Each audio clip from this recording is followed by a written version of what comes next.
A capital Assunção já tinha caído em mão dos aliados desde 68, quando conseguiram passar a fortaleza de Humaitá, que era a fortaleza, e conseguiu barrá-los durante 3 anos. Então, com a queda de Assunção e a transferência da capital, Lopes evacua, abandona a cidade, transfere tudo, todos os arquivos, todos são levados para Piribebuy, que é declarada a capital. Essa cidade também vai ser tomada pelas forças aliadas, e ali vai se desenvolver a única batalha urbana da guerra, dentro da cidade. Lutaram crianças, mulheres, contam que até com garrafas, pedaços de pau, para poder defender a sua dignidade, principalmente as mulheres. Nessa batalha vai morrer o general Mena Barreto, das forças imperiais. Isso vai desencadear uma grande fúria do príncipe Gaston de Orleans, o conde de, marido da princesa Isabel, que era o generalíssimo dos exércitos. Então ele vai mandar degolar todos os prisioneiros da defensores da cidade. Entre eles o seu líder, que era Pedro Pablo Cavalheiro, que vai ser amarrado e esquartejado a 4 cavalos como maneira punitiva. E também ali vai ser queimado o hospital com os doentes, os enfermos dentro. Nossa. Então foi terrível o que aconteceu ali. Enquanto isso, Lopes reorganiza as suas forças em marcha para o interior. E aí, para barrar os aliados que vinham atrás dele, se dá a Batalha de Campo Grande ao Costanho, que é a Batalha das Crianças, no dia 16 de agosto de 1869. Nessa batalha, como já não havia mais homens praticamente de idade adulta, crianças, jovens, 9, 10, 11, 12 anos, adolescentes de 13, foram formados como soldados. E contam que colocavam barba e bigode de palha para de longe, quando fossem observados nas lunetas, pensarem que eram adultos. Mas no momento do fragor da batalha, quando desceram os soldados, viram que na realidade eram crianças. E aí contam que algumas, assustadas e desesperadas, se agarravam às pernas dos seus adversários, os soldados, e eram degoladas, passavam-lhe a espada. Era terrível. Essa batalha durou quase um dia. Ao terminar, as mulheres foram recolher os mortos para enterrá-los, ver os feridos, e nesse momento se deu ordem de queimar o campo. E aí morreram queimados os feridos e as mulheres, as mães, que tinham observado toda a luta. Então, isso deu tempo para a retirada das forças de Lopes. Ele chega, como eu falei, em 27 de janeiro em Punta Porã, dia 28 a sua marcha, e no dia 14 de fevereiro chegam aqui a Cerro Corá, com apenas já 400 homens, em sua maioria velhos e crianças, e muitas mulheres também acompanhando. Onde está esse círculo? Esteve o último quartel-general das forças paraguaias. Então aqui estavam as tendas de campanha, a tenda que ocupava Lopes, os coronéis, o hospital, tudo foi montado nessa área. Até hoje se encontra aqui nas cercanias fragmentos de louça, faiança, que eram utensílios utilizados. E quando chove, a água assim escoa, ou vidros de antigas garrafas, podem se encontrar ainda nesse local. Quando se fez os monumentos, armas e outras coisas de maior proporção também foram achadas. A batalha foi travada lá, naquele espaço, naquela área, foi travada a batalha na manhã de 1º de março. Ela durou alguns minutos, não foi um confronto de horas, porque era um exército famélico, muito magros, cansados, extenuados, que tinham que fazer frente às forças bem alimentadas, montadas, preparadas, com todo um aparato que vieram. Eram como 5.000 homens que se marcharam em direção a isso daqui para enfrentar um punhadinho de resistentes que estavam nessa área. Então aquilo foi muito rápido. Lopes foi rapidamente identificado no meio de seus soldados porque ele era a única pessoa corpulenta, ou seja, gordo, no meio de todos aqueles. Aí tem quem critica e fala, mas se nós pensarmos, isso é uma coisa normal, seria para a situação e para a época. Porque em qualquer momento da história, seja um presidente, o rei, o general, ele vai usufruir de todos os benefícios que possui. Ele não vai estar empurrando um canhão com seus soldados. Isso nunca se viu em nenhum momento da história da humanidade. Então eles vão viajar com o alimento que tem, com as bebidas dentro. Se fosse hoje em dia mesmo, nossos políticos estariam num jatinho voando e a gente enfrentando ali, né, as mazelas do conflito. E era assim também naquela época. Então ele era o único que tinha um diferencial. Elisa Lynch também naquele dia, ela vestia um vestido de seda preto, e aí foi criticada por isso, e cintilhavam-lhes nos dedos delas os brilhantes e as joias. Mas ela disse que aquele vestido de baile era a última roupa que ficava no fundo do baú, que quase tudo já tinha se perdido durante a travessia. Então naquele dia, ao puxar, a única coisa que havia era aquele traje, que era um dos poucos que ficavam, feitos pelo costureiro Ward. Ward era o mesmo que fazia as roupas de Eugênia de Montijo, a esposa de Napoleão III. As roupas vinham da França. E como que vinham essas roupas? Eram feitas, um modelito mandava uma boneca vestida, e daí você falava se gostava ou não, escolhia o tecido, tirava suas medidas e ia para a Europa. Meses depois vinha o vestido. E se você engordasse, foi-se, né? tinha que cuidar. Bem, então, era trágico aquele momento em que se vivia, foi muito rápido o encontro, e rapidamente Lopes foi cercado por um grupo de soldados, e entre eles estava um lanceiro chamado Francisco Lacerda, o Chico Diabo, que com sua lança perforou o baixo ventre de Solano Lopes. Então ele recebeu uma perfuração de lança e um golpe de espada que lhe abriu essa parte. Com isso ele foi derrubado do animal, caiu, mas conseguiu novamente se pôr em pé com sua espada. Vieram outros soldados em seu auxílio, e os brasileiros, que já poderiam tê-lo matado ali nesse local, se retiraram novamente da presença de Lopes, permitindo então que ele se recomposse e conseguisse voltar ao animal e se embrenhasse no meio da mata. Havia um caminho aqui à procura de água, chegando até este riacho. Quando chegaram aqui, Lopes foi deixado por seus oficiais à margem do riacho, e eles trataram de ir procurar ajuda. E nesse meio tempo, chega o general Câmara com seus soldados para a intimação final de Solano Lopes às margens do Aquidaván Niue. Nós vamos percorrer aqui esse caminho para chegar até o ponto ali. Um local muito importante para a história do Paraguai. Esse local se considera o berço e a tumba do Paraguai. A tumba porque aqui morre um período da nossa história. O Paraguai se desenvolvia, o Paraguai que estava tendo um modelo diferente da América Latina, desaparece aqui ele morre. Mas ao mesmo tempo, esse é o berço, porque aqui o Paraguai ressurge após esse conflito para reconstruir a sua história. Solano Lopes morreu dizendo uma frase: morro com minha pátria. Ele pensou que o Paraguai desaparecia, mas na realidade o Paraguai não desapareceu. O Paraguai conseguiu sobreviver a ele e nos deixar o desafio, que é de construir a nação, e o desafio que nós trazemos até os dias atuais.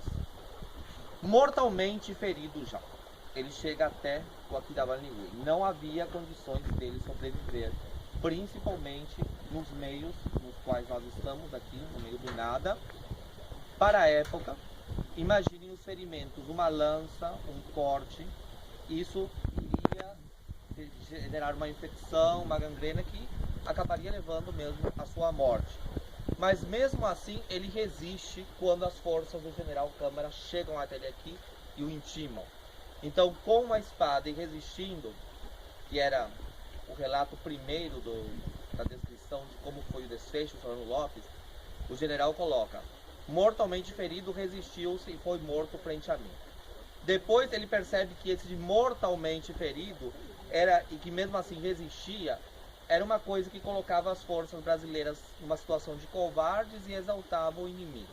Então, redatou-se uma outra informação para ficar mais arrumada dentro da história oficial.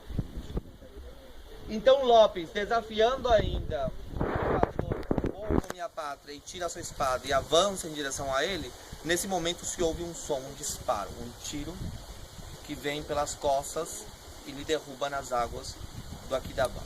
A história ignora o nome de quem deu esse disparo, esse tiro de golpe de misericórdia, esse último com o qual ele é derrubado nas águas do Aquidaván. O seu corpo é colocado à margem desse rio e ali cortam-lhe a orelha, cortam-lhe os dedos, arrebentam-lhe a boca também. Um soldado tinha prometido que levaria a orelha do Diabo Lopes, se ele voltasse, se ele ficasse vivo da guerra. Então ali passa-lhe a espada e arranca-lhe a orelha. Abre-lhe essa parte também para arrancar o couro cabeludo, dançam, gospem em cima do corpo, ou seja, não respeitam o cadáver de um chefe de Estado. Esse corpo praticamente quase estraçalhado é depois enterrado numa cova rasa mais acima, e vai ser lá nessa cova rasa onde ele vai ser colocado que depois vão ir outros soldados e vão abrir de novo e ficar ali fazendo coisas, que Elisa Lynch vai se manifestar e pedir que ela quer o corpo de sua companheira e que ela não acha aquilo correto do que estava acontecendo, que é o que nós vamos ver depois no outro sítio. Aqui vocês podem apreciar uma escultura do artista paraguaio Herman Gudjari. Ele trabalha o aço e nessa escultura ele coloca o rosto de Lopes com essas marcas, né, do ferimento na testa, que está ali no meio. Eu tinha contado que Lopes foi enterrado numa cova rasa, tinham tirado o novo corpo, estavam dançando. E aí, isso no final da tarde, a Madame Lynch viu. Então ela se aproximou do general Floriano Peixoto, que estava aqui em Cerro Corá, e depois foi presidente do Brasil, quando a proclamação da República, e o intimou dizendo: então é essa a civilização que vocês nos trouxeram na base dos canhões? Pois a aliança dizia trazer a civilização ao Paraguai, libertar o Paraguai da barbárie, tirá-lo do poder de um tirano. Mas que civilização era essa na qual não se respeitava o corpo de um chefe de Estado? Isso não era uma demonstração de civilidade. Ele ficou envergonhado e puniu os soldados que tinham feito isso e entregou o corpo a Elisa Lynch e liberou um soldado paraguaio para que lhe auxiliasse na tarefa de cavar mais a sepultura e enterrar ali também nesse local o seu filho. Então, a 40 passos dessa árvore, que havia uma árvore no passado que há mais ou menos 20 anos, numa tempestade caiu, só um pedaço dela ficou, que sobreviveu, que é esse daqui, e o tronco foi se perdendo. Hoje só tem já isso aqui, do tronco. Nunca cuidaram. Eu lembro quando era criança, já era grande ainda o tronco que se via, que se estendia, mas nunca se preservou e acabou se perdendo, ficou só isso já. Então, a 40 passos dessa árvore, foi enterrado Solano Lopes e seu filho na tarde daquele 1º de março de 1870. Então, chegaram até lá.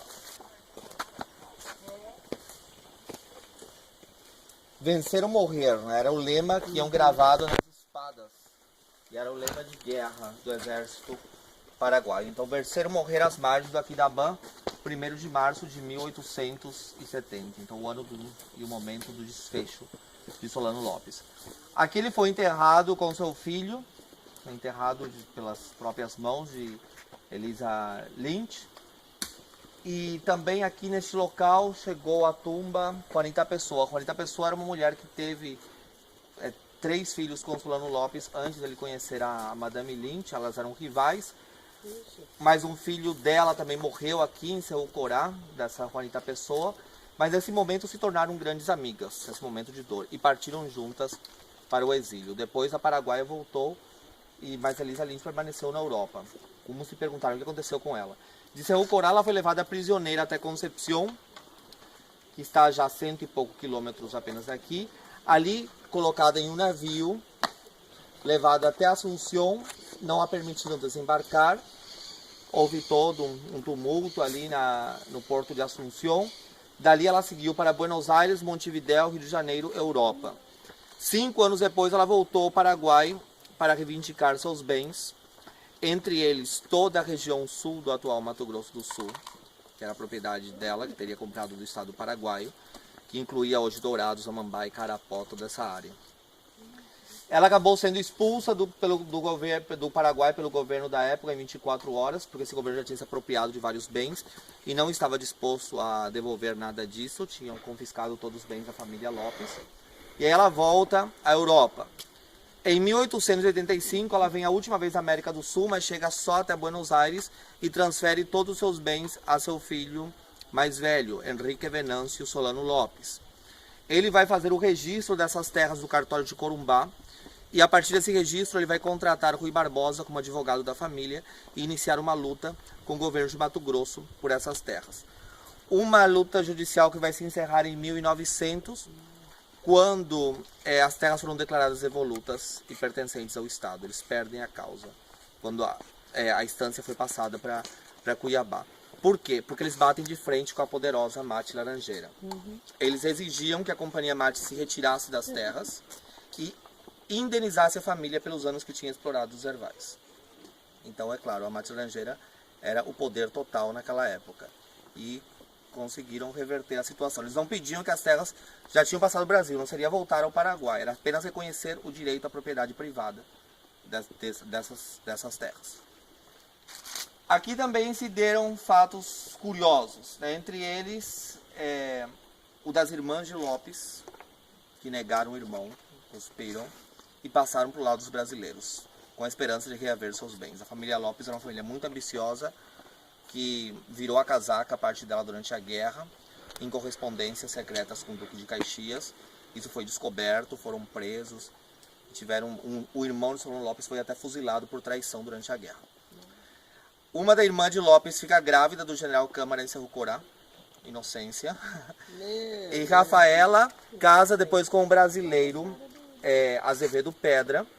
E com isso ela consegue novamente o reconhecimento de suas terras que ficaram para o Brasil, na região de Bela Vista, a fazenda São Rafael do Estrela, e até hoje tem a família herdeira dessas propriedades naquela região de Bela Vista, desse matrimônio Lopes Pedra.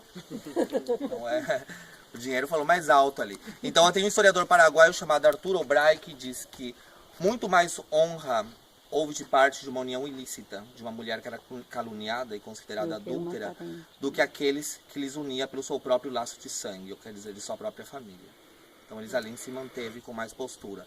Ela nunca mais teve um outro homem em sua vida, nem coisa assim. Ela se tornou a viúva de Lopes e levou essa defesa do Paraguai até o final de sua vida, em Paris, em 1886. Lá ela foi enterrada no cemitério de Père Lachaise, que é um cemitério aristocrático da cidade francesa, e permaneceu até 1966, ano em que Alfredo Stroessner trouxe os restos dela ao Paraguai para serem depositados no mausoléu dos heróis. Lopes ficou aqui até 36.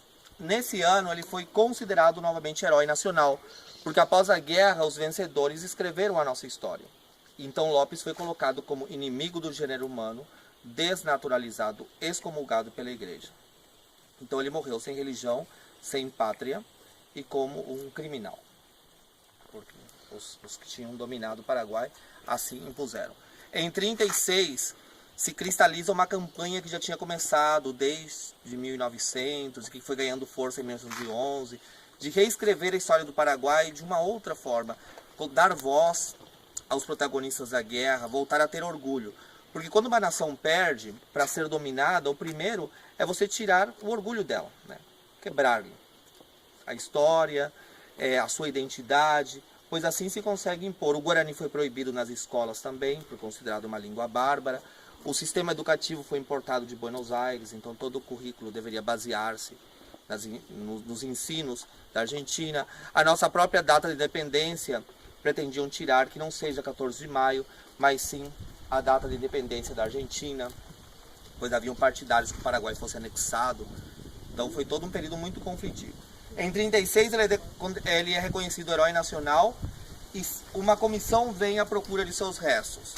Seus restos são então levados até Assunção e são depositados no Mausoléu Nacional dos Heróis, da capital paraguaia, que é uma réplica, um oratório da Nossa Senhora de la Assunção, inspirado na Igreja dos Quartel dos Inválidos, onde está enterrado Napoleão, na França. Elisa Lins deveria estar ali ao seu lado, mas a Igreja Católica nessa época não permitiu a entrada dela ao Panteão, porque o Panteão também é o oratório de Nossa Senhora. Então foi considerado que ela, por ser casada, por sua situação, não poderia estar sob o mesmo teto. Então era a imagem que a igreja tinha, onde está a Marechala dos Exércitos. Então, por isso, ela ficou no museu durante um tempo e hoje em dia está no cemitério de la Recoleta, que é o principal cemitério de la Assunção. Ali ela tem um mausoléu onde está a urna com os seus restos. Essa escolta representa los Acaverá, que era a guarda presidencial. Acá quer dizer cabeça, e verá que brilha. Cabeça que brilha pelos cascos que eles utilizavam, que eram de bronze.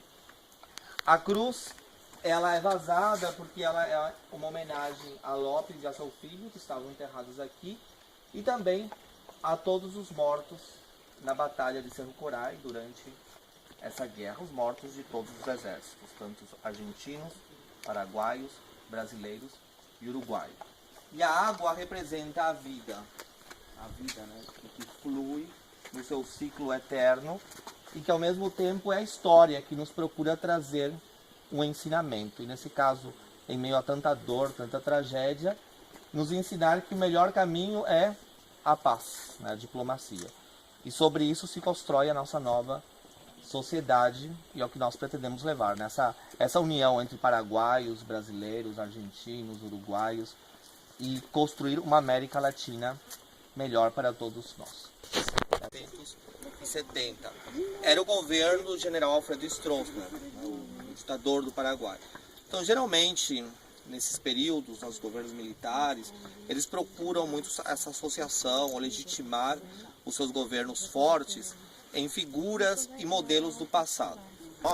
Eram governos fortes, centralizados, e que já não eram mais aplicáveis no século XX, mas eles queriam legitimar essa maneira deles de atuar, puxando o passado para o presente. Então se deu muita importância a todos esses aspectos bélicos, a questão da história da guerra. Caída a ditadura, ficou abandonado durante um tempo, até que as pessoas depois acordaram, não adianta a gente, por querer nos colocarmos contra aquele período, descuidar também a nossa história, a nossa memória. Então vamos separar o que é ruim e o que tem que ser mantido. Então começou a ter realmente uma preocupação pelos espaços históricos relativos à Guerra do Paraguai. E quando o Paraguai ia celebrar seus 200 anos de independência, o bicentenário, esses locais foram restaurados, vários deles. Entre eles o Parque Nacional Cerro Corá. Então essas obras que vocês viram, aquele passeio, tudo aquilo é novo.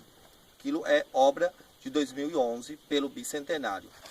Antes havia uma estrutura diferente, mas dentro, de acordo daquele modelo fascista do período anterior. Então os arquitetos que ganharam a licitação decidiram fazer algumas mudanças também dentro do parque.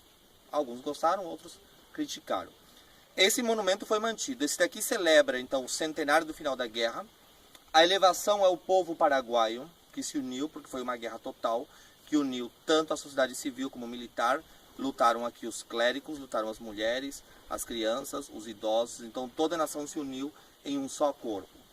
A ponta maior é Lopes, como líder da nação, e as menores são as forças do exército, que acompanharam a artilharia, a marinha, a cavalaria, que estão representados ali. E embaixo há placas de delegações de grupos em homenagem aos que morreram na Batalha de Cerro Corá. Tem inclusive uma placa colocada pelo Brasil, também em memória dos nossos heróis. E agora a gente vai ir para conhecer o local onde Lopes foi enterrado.